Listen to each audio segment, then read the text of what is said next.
Michelle Stevenson, welcome to the Leadway Podcast. How's it going? Good. Thank you so much for having me. I'm really Abs excited to dive in with you. yeah, absolutely. We were talking a little bit before or before the podcast started about, your luxury developments, and I haven't had anybody on the episode yet to talk about the luxury space and how those developments go. We've talked to, a couple people doing more like smaller single family and how they grew that volume, but I'm interested to see what that looks like on the luxury side. But for Yeah. someone who hasn't heard your name before, who are you and what do you do? So my name is Michelle Stevenson. I am an investor and developer. I build in the Dallas, Texas area. I've been in real estate for about 8 years. I started on the sales side, but I was much more drawn to investing in construction. So I got into fix and flips and was involved I probably did like 30 renovation projects, which really set the foundation for the education and construction and underwriting and creating value. And then from there, I transitioned into ground up development. And so I'm currently leading two luxury builds, about 7,000 square foot each. So it's really exciting. Yeah, so something I hear from people going to from the flips and the renovations to, actually developing and doing the ground up, what's the difference between them and why did you feel like, hey, there's way more opportunity over here? Was it systems? Was it just a more simple process? So I'm my home base is San Diego, California, Yep. and San Diego is a great market. I love San Diego. I mean, I've been here my whole life. I haven't left, but when it comes to ground up development, I've experienced and from my mentors and people out here, the timelines and the costs are significantly greater than other markets. And I really wanted to make the transition. And it's not that I can't do it here, just that it didn't seem as tangible, right? So I started exploring other markets. I'm like, where could I do this now? Hmm. And I started exploring, and then I naturally started making really good connections in Dallas. And so I started looking into it, and the timelines, my timelines are about 12 to 18 months. My costs for construction are, out here, it's like $350 to 400 a square foot. And where I'm at in Dallas is about like 190 to $200 a square foot. Mm. So there's a big cost difference there. And so I figured, you know what, like right now, while I have the luxury of being able to travel, let's go ahead and explore this market. Yeah, and was Dallas more of a specific choice to jump into it, or how did you narrow down on that specific market? Because we just hopped off a podcast with Bill Faith and where we talked about finding the opportunities. How did you land on Dallas specifically?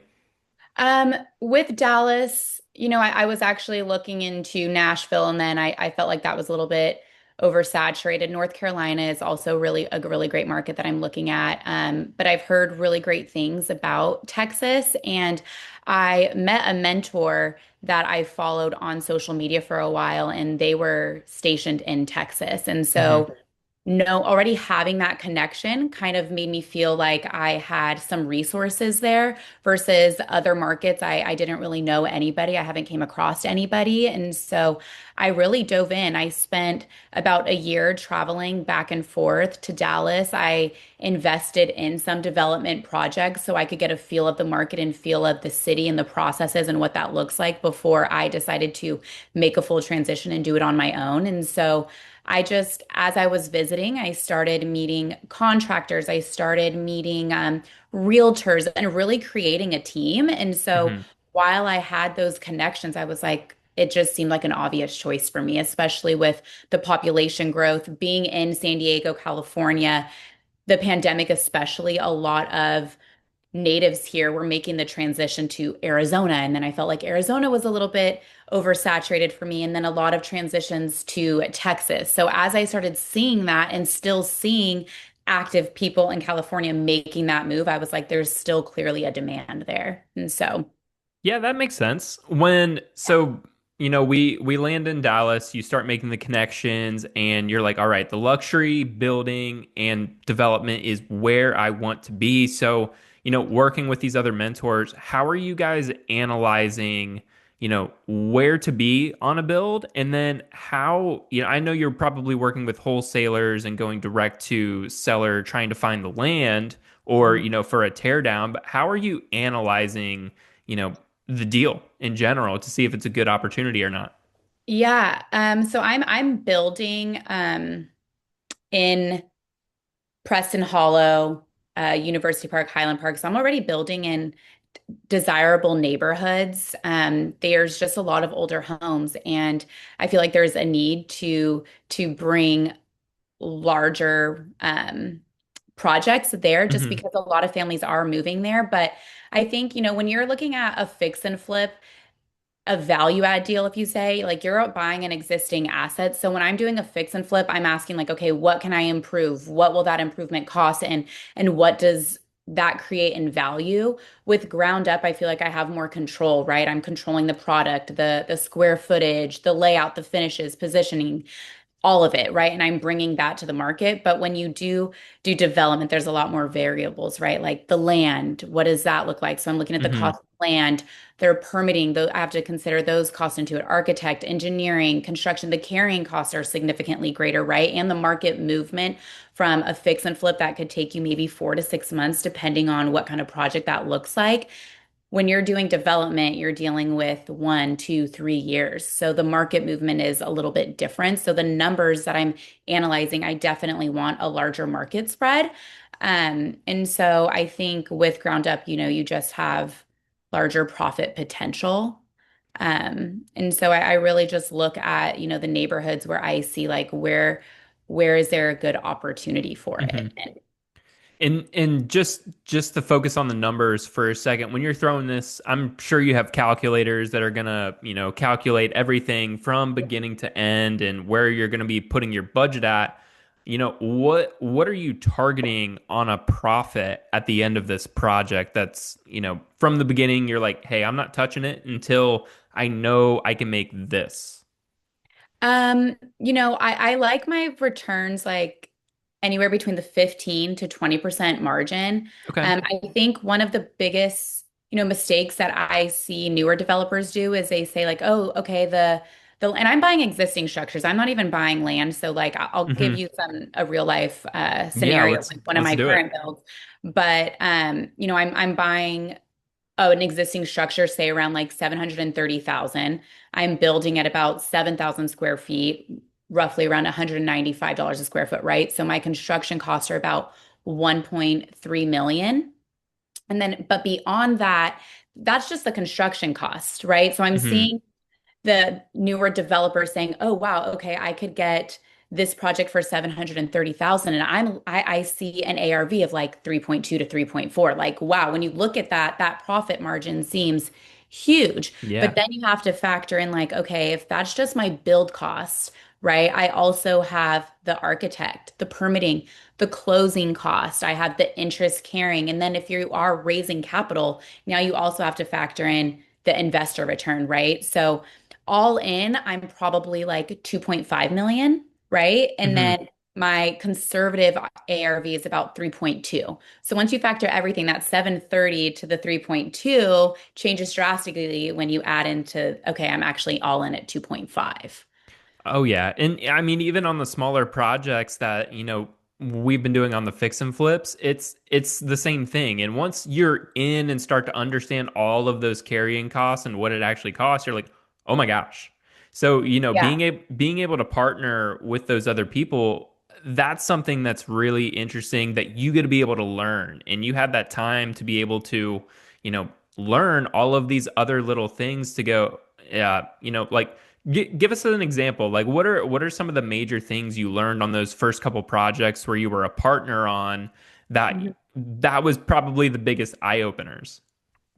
And I think on both sides, right? Because I have, my audience, I have a lot of fix and flippers, and I also Hmm. have um people that are wanting to get into development. So on the fix and flip side, when I was doing that, I think a big learning experience is when you're doing a fix and flip, it seems like I'm just doing something cosmetic, right? Like, Hmm. okay, my numbers are pretty solid because all I'm doing is maybe, creating an open concept. I'm creating the existing layout. So what I'm spending is what I'm spending. But I found that fix and flips actually carry a lot more risk because Hmm.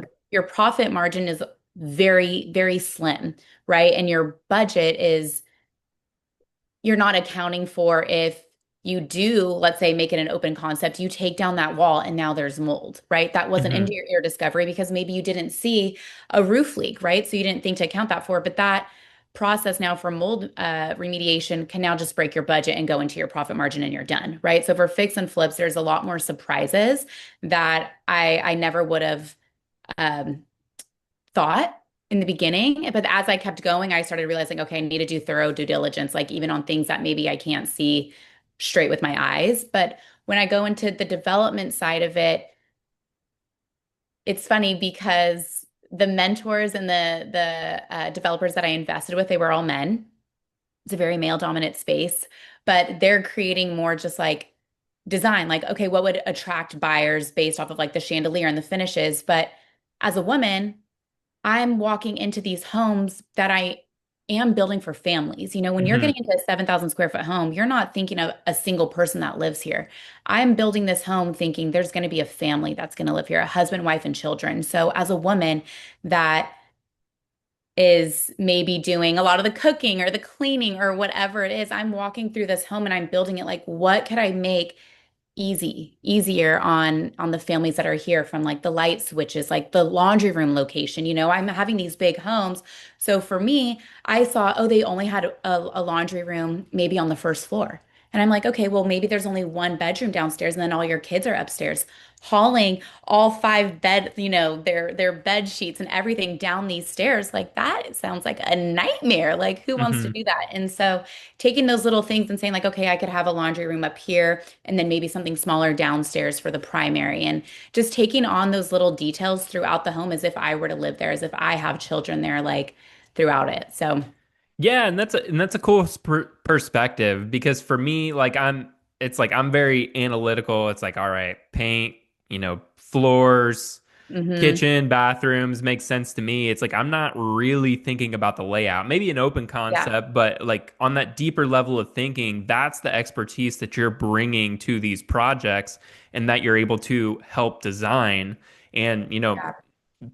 who knows? Maybe that's an extra 100,000 that you're able to tack on to the project just because you walk in and it's a different feeling. Everything's kind of close, and Hmm. yeah, that's an interesting way to think about it because I'm not on the luxury side for sure. So, for these luxury homes, are there certain amenities that need to be put into these homes? Like I think you brought up the, saunas or something. What are some of these amenities that are absolute must-haves that you're putting in the homes? It's funny because I really try when I'm doing these developments and these designs. I don't want to think too much of myself because at the end of the day, Hmm. these builds aren't for me, and not everybody has a lifestyle that I have. But I think of morning routines, like what again would make somebody's life a little bit easier having in these homes. And so for that, it's like a sauna or a workout room. Maybe it's just a smaller workout room where they could get some stretches. You know, I like to get up, instantly go in the sauna, like kind of start my day, Hmm. getting a sweat on, if you will. And I feel like that is a big thing in today's culture. And so taking that into consideration, but also like, okay, if they don't use this room as an exercise room, like it could maybe benefit as like a smaller office or a playroom or anything to that sort, but also knowing that there's going to be kids here. I would want my home, again, trying not to think like myself, Yeah. but I'm the owner of the home. Like I would want my house to be the hangout spot, right? I would want all the kids to come over and have a great time. And so thinking about that, it's like a media room, like where they could watch movies, where they could hang out, a pool, outdoor entertainment, like a fireplace where they could hang their TV outside, an outdoor kitchen space. That way it could be really good for entertainment and gatherings. So I think all of that kind of does into play. Actually, on the second development that I have right now, me and my partner, she's really big into ADUs out here in San Diego and Mm. expanding on properties. And I haven't came across that in Dallas. When I'm underwriting properties and I'm looking at comps, I haven't seen like a multi-gen or an ADU on here. And I'm like, if this is a 7,000 square foot home, I'm going to assume maybe the in-laws are going to stay here. Maybe there's going to be a nanny. So why don't we on this one incorporate a multi-gen living space and see how that does? So that is something that we're actually bringing on to one of our newer ones, which we're really excited to see what that will play like. But I also think, maybe if they don't have a nanny or if they don't have their in-laws there, with the primary being downstairs, if they have a newborn or a baby, they could have the baby in that room and still be close downstairs. And then when they get older, they can move them upstairs. Yeah. Interesting to think about all those extra little things because, you think of like for me out here, not doing luxury, you're not thinking about like what the really rich people that are actually going to be buying these houses, how they Yeah. live their lives. The nanny, like my wife's a nanny, and it's like I never even thought about that. Like where would they live? And it's only when we're talking about Yeah. like, hey, when we're renovating our house, what would we add? And I'm like, well, we don't have a big house, like we should build the ADU. So that's Mhm. interesting being able to, separate them out. But what attracted you specifically to the luxury versus, continuing to do more flips and, building that base out in San Diego? Um, I think flipping was and is like an incredible foundation for me because again, it taught me construction, budgeting, underwriting, and how buyers think. But development felt like the natural next step because instead of trying to make an existing property work, I wanted to create a product from the ground up. But it's the same thing if you're going to build 1,200 square feet or you can build 7,000 square feet. It's the exact same thing. So why not just go big, right? Of course, the Hmm. cost is going to be a little bit higher when you do that. The timeline might be a little bit longer, but it's the same. So I'm like, why play small at this point? Like I see a demand. When I was driving through Dallas and I was really learning the neighborhoods, when I was driving through specifically University Park, Preston Hollow, Highland Park, I'm seeing these large lots with an older home that's single story, three bed, two bath, right? There was some new development around there, but I'm Hmm. like, people that are in this neighborhood want to maximize it, right? And so I was like, there's a miss here. And I mean, for me, 730,000 for a project is nothing. I'm doing my fix and flips in San Diego. I'm buying a fixer at 1.3 million. A fixer, not even like a development opportunity. And then I'm flipping it for maybe 1.7, right? So to find a property at 730,000 for me, I was like, oh, there's no question. Like, let's run it. Yeah. That makes sense. Now, on the financing part of these, I'm sure you're using hard money, private money. What do the numbers look like on those, on what you're getting financed and how much you're actually having to bring to the table to close on these? Because I'm sure it's not a small Yeah. number. No, no, it's not. It's not a small number at all. But yeah, I am doing a hard money loan and then I'm doing a construction loan on top of it. Hmm. I'm bringing about, I actually got a lot better rate in terms on this second one around, but all my closing cost all in, I was 250,000 for that. My construction budget is 1.3 million, and then I have 100,000 in interest reserves. Okay. What does that look like monthly on one of those properties? I mean, I like to have the reserves in there. So I have 100,000 in interest reserves, but what I do is Hmm. for the first beginning phases of the project, I'll actually use that to fund a little bit of the construction, so I don't have to tap into the loan too much, so I could save on the interest. So in the Yeah. beginning part of it, it's like 7 to 9,000, right? Oh, that's not too Starting, bad. it's not too bad, right? Because it's off of the 730,000, right? So for Hmm. me. Again, fix and flips 1.3. I'm starting off at like 10,000 a month, 11,000 a month. So it's significantly less, but at the end of the project, I'll probably be closer to like 15,000 for those last couple months of it once I actually use the full construction Hmm. loan amount. Yeah, Yeah. that's interesting because I know like on a normal fix and flip project, you want to try and not pull as much out as possible. So it's interesting to see kind of how on a much larger project and more expensive, how you're, positioning that to make sure your draws are, not hurting you so much in the beginning and making sure you can last the entire project. So Right. I'm sure you're using private money to fund these as well. Yeah, I raised capital as well on all of them, on all of the developments. We've raised capital on all my flips. I raised capital. I do have my own money involved as well. Like I think it's important to have skin in the game because it gives my investors reassurance, like that I believe in this product as well. Hmm. And it shows them like I'm just as much like I'm in the risk with you guys. I think that's really important. And for me, it's even more rewarding, like knowing that I have my money in it. I don't think I'll ever get to a point where I won't put some of my money into the project. I think I always will. But yeah, so I raise a good amount of it. Perfect. Yeah, yeah, I was always curious about that because I'm sure you were. It's just, the differences on, putting your own money in. But, going back to the project. So, during and throughout the project, there's a lot of planning in the beginning. So, once you do start rolling, how are you managing the project from beginning to end? First, I mean, I have to give credit to my team. I have such a great team out in Dallas. I mean, that's why I'm fortunate right now to be here in San Diego, right? While my build is going. My roof got built this week. The framing is done this week, and I'm just sitting here out here in San Diego. But I have the best team, and that took some time to build.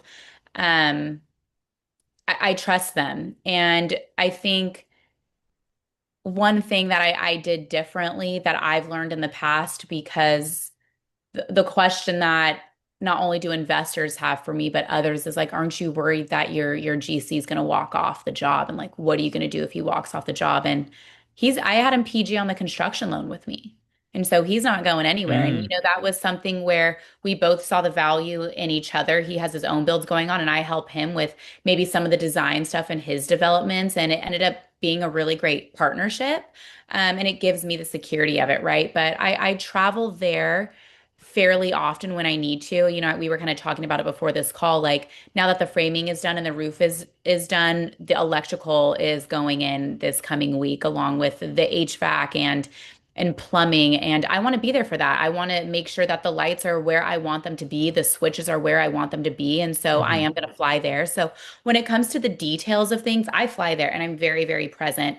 And once we agree and set everything in stone, then I'll leave once I feel like, okay, everybody has a great understanding of what that looks like.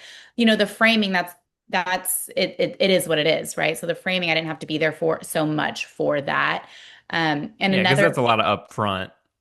yeah, exactly. The roof, they know what to do with the roof, right? But I've made some really great friendships as well from going to Dallas. Whenever I go, I make sure I network, not just at real estate events, but other events as well. And I'm so big on relationships. And it's funny because they'll drive by, like I'll get videos and they're like, "Hey, I was in the area and I decided to go by your development." And they'll send me videos and they'll get out and go look at it. And they don't have to do that at Hmm. all, but they do. And so I kind of have eyes on it besides my contractor that stop and take a look. So it's been a lot of connections that I've built. Awesome. Yeah. Awesome. So yeah, you have two projects going on now. And then, Hmm. what's your vision for the future of this company? Do you see yourself doing, you know, more developments like 15 to 20 at a time, more than that, or are you kind of set on something, or what's the carrot you're chasing on that?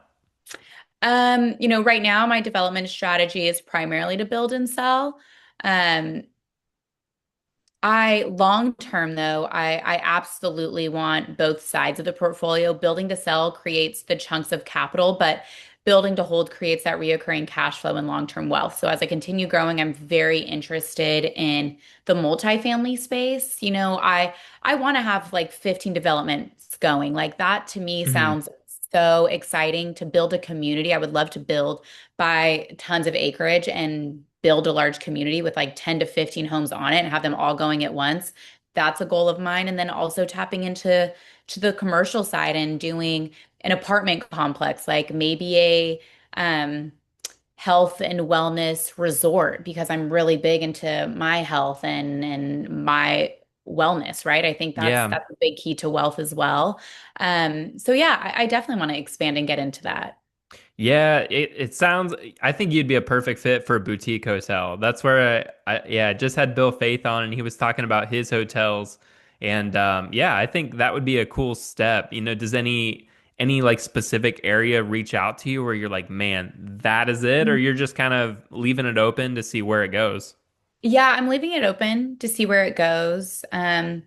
I think there's a lot of opportunity when it comes to, I mean, if we are going to speak about like boutique hotels and like um health and wellness resorts, I, Hmm. I do see a big opportunity for that. I don't even think we have one here in San Diego, right? Like, I think we could just go to the beach and we Hmm. create that as like our little Yeah. wellness space to mentally decompress, right? But I know Rich Summers is out there in San Diego. I don't, yeah, is it, yeah. I don't know if any of his are out there or if they're all in different spaces.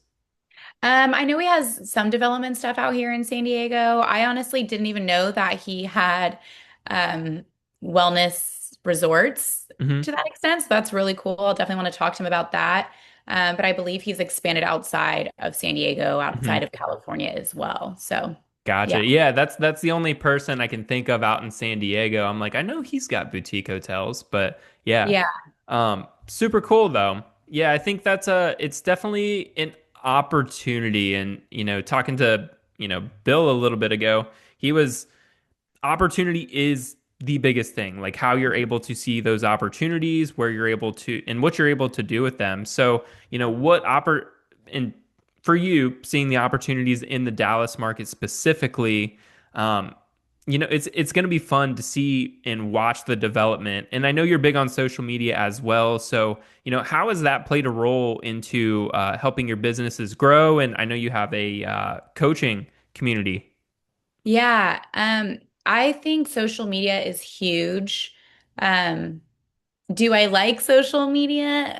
Like if I didn't have to be on it, I wouldn't, just for my mental, but it's definitely helped the trajectory of my business, especially when it comes to raising capital. All of my investors do follow me, so they get live updates. I really pride myself on overly communicating every step of the way of the projects that I'm doing, and it's allowed others to see what I'm doing. I'm very transparent with the good, the bad, the ugly, because in reality, this is not a glamorous field of work. There's a lot of stress and even anxiety and overwhelm that comes with it because the plan doesn't always go accordingly, right? Especially in a fix and flip. Oh my God, like it rarely goes according Oh, to plan, yeah, I have you horror know? stories. Yeah, and being able to pivot and being solution oriented. But I think that I am so transparent about my life and what I'm doing has built a lot of trust with the investors that I have. But I also started getting people reaching out like, hey, like, do you offer coaching? Do you offer mentoring or mentorship? And I never did. And I believe, I'm really big in my faith, and I believe that what God has put into my lap and all of the things that I've learned isn't just meant for me. I believe the knowledge that we're given, it's meant to be shared. And so Hmm. recently I actually expanded and opened up a mentorship, which I'm really excited about. I'm going live with it actually September 1st. It's specifically for women who want to get into real estate, whether it's investing, flipping, and development. I've been in real estate for about 8 years, as I mentioned, and what I've learned came from actually doing deals, making mistakes, managing the construction, raising capital, working with lenders, underwriting the deals. And I realized there's a huge gap between consuming real estate content online and actually knowing how to execute a deal. And especially for women, the development, investing, it's it still can feel incredibly male dominant. And I want to create a room where women can ask the questions they may be intimidated to ask somewhere and actually learn how to do those deals. Yeah, that's amazing. That's amazing. So are you we'll definitely get your what is the community called? It's the real estate connection.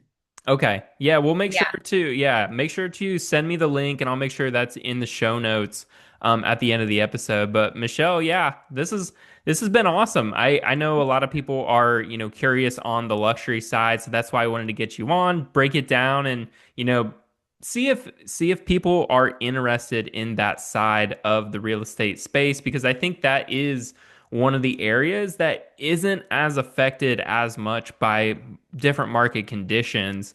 Mm. So, being in the luxury space, there's always going to be super rich people. So, they have Different to have a tax place. bracket. Yeah, it's just a Yeah. completely different tax bracket, like you said. So, but Michelle, this has been awesome. So, where's the best place to connect with you and find your new community? Yeah, my Instagram handle is Millionaire Michelle. Super easy. So you could find me on there. I have the link to my community in my bio. So yeah.